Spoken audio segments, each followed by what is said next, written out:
চুল পরিবর্তন হয় নাই বাংলাদেশের 24-এর অভ্যুত্থানের পরেও। শুধুমাত্র নেত্রীর পরিবর্তে বিজ্ঞ লোকের মতো বলছেন যে 123-এর 2 মোতাবেক অনুচ্ছেদ আর্টিকেল সংবিধানের যে রাষ্ট্রপতি পদত্যাগ করেছেন, আগামী 90 দিনের মধ্যে নির্বাচন হতে হবে। ভালো কথা, সুন্দর কথা, সাংবিধানিক। তো তখন আপনি কি একবারও মনে করছেন যে শেখ হাসিনা চলে যাওয়ার পর সংসদ যখন ভেঙে গেছিল, তখন যে 90 দিনের মধ্যে নির্বাচনের কথা ছিল, ওটা আপনি জানতেন না? করেন নাই তো। তারপরে কি সংবিধানে বলা আছে যে যখন মন চায় তখন করেন? নো, ওটাও আপনাদের ব্যর্থতা। কারণ ইউনূস সাহেবের লোক টাচ করতে পারেননি আপনারা। ইউনূস সাহেব শতভাগ নন কর্পোরেশনের মধ্য থেকে 18 মাস পার করে গেছেন।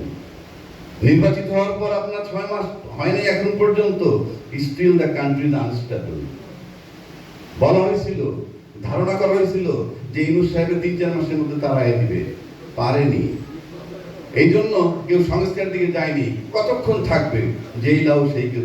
এক চুল পরিবর্তন হয় নাই বাংলাদেশের 24-এর অভ্যুত্থানের পরেও। শুধুমাত্র নেত্রীর পরিবর্তে নেতা আসছেন।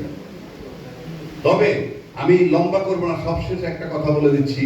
জুলাই আন্দোলন ব্যর্থ হয়নি, জুলাই আন্দোলন চলমান। কেন আমি বলি? আপনি দেখেন, এনসিপি একটা প্রতিষ্ঠিত দল। কেউ কেউ আমাকে প্রশ্ন করেন এনসিপি প্রতিষ্ঠিত দল কিভাবে? যে বাংলাদেশে এই প্রথম একটা পার্টি